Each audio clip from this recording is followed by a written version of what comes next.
Hi, my name's Claire Hawker. I'm a garden designer operating in Ireland. I want to show you a few photographs of my own garden. It's been growing now 20 years maybe, so it's quite mature. So starting at the entrance here, I have a lovely stone wall with Iberis falling out of it, as you can see, over the edge. And it really is a lovely, lovely feature. And then here, two Thuja Smaragd, each side of the steps. If you go back over here, you can see I have a whole bed of perennials up there, bulbs, roses, etc. Some bluebells are looking really well, and in the back there's a rhododendron. It's a lovely border, many seasons, had some beautiful bulbs in flower early on.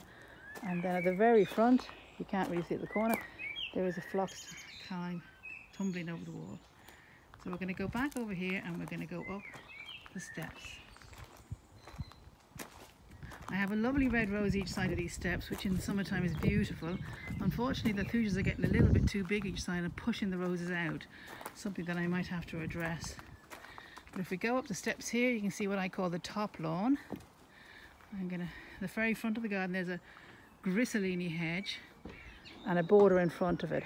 To be honest, I wouldn't recommend that for anybody anymore. It makes it very difficult to maintain the hedge, and the hedge makes it very difficult for things to grow in front. So not a thing to do, but this garden's 20 years old at this stage. Down here I have a lovely little corner, and on this bed here I have some Libertia aquilegia, there's some tulips in flower, and there's an azalea, and then more aquilegia up there. If we come back round here again, down the end there's that lovely rhododendron. We have some Ericium, Deutzia, Euonymus, Spirea, then some fuchsias, which obviously are not showing much yet. This hanging down tassel-y thing is a Garrya. It's quite a big specimen of it. It's been there for quite a long time. And then we go around here, and this piece is under renovation. I took out some of the shrubs that have got too big here and starting again, so I've decided more like smaller plants, perennials. And then we have some major shrubs down here, including Euonymus, Abelia, Mimosa at the background, some Philadelphus and hydrangeas. And then on this side here, we have the lovely birch, Petula youngii, with a pyrus lavender. And then underneath, strangely enough, I've managed to grow, which is very difficult territory because it's actually in quite a large shade, a nice little bunch of irises, and a little plant called Celine. Now here's one of my favourite shrubs, Diosma, great shrub really, evergreen, flowers for ages, with a peony behind it. The agapanthus are just coming up there, and then there's a kind of trellis covered in all sorts of flowers and plants. And if you go around here, we just recently took a tree out from down that end, you can see the stump. And then we have three birch trees in this corner here, and this corner was basically cleared of all the undergrowth recently, all the overgrown shrubs, and we're starting again, which is what you have to do every now and again. And basically the idea is no more big shrubs under there, although I left the stumps of the hollies which were there. But mostly ferns and spring flowering bulbs is what I'm intending to plant there, which I have to wait till autumn. Over here we have some nice stuff starting to come out here. Some little phloxes at the front. There's a peony, there's a rose, lovely mimosa, and then there's some Philadelphus again there. That's another Philadelphus there, much prettier one than that small, the common one. Okay, so we go round again here. We have another set of steps going down into the patio zone here. There's quite a large patio down there, as you can see. And that shrub in the corner is called Exocorda macrocarpa, the bride, one of my favourite shrubs, because in a little while it'll be totally smothered in white flowers.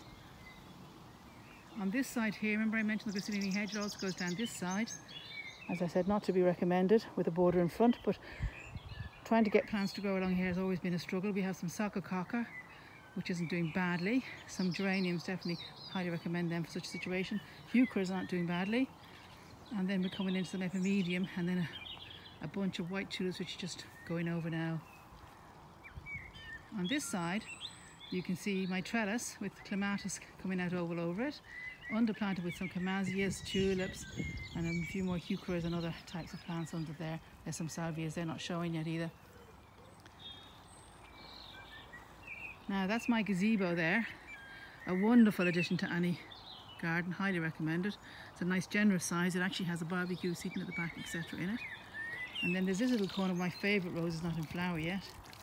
And then we have my little water feature. She's a lady, came from my first garden. I just brought her here and I put a bowl in front of her and loads of pots around her, and there's a bucket underneath her, just underneath the gravel, to like a bin to collect the water and recirculate it. So it works very well actually. I'm really happy with that.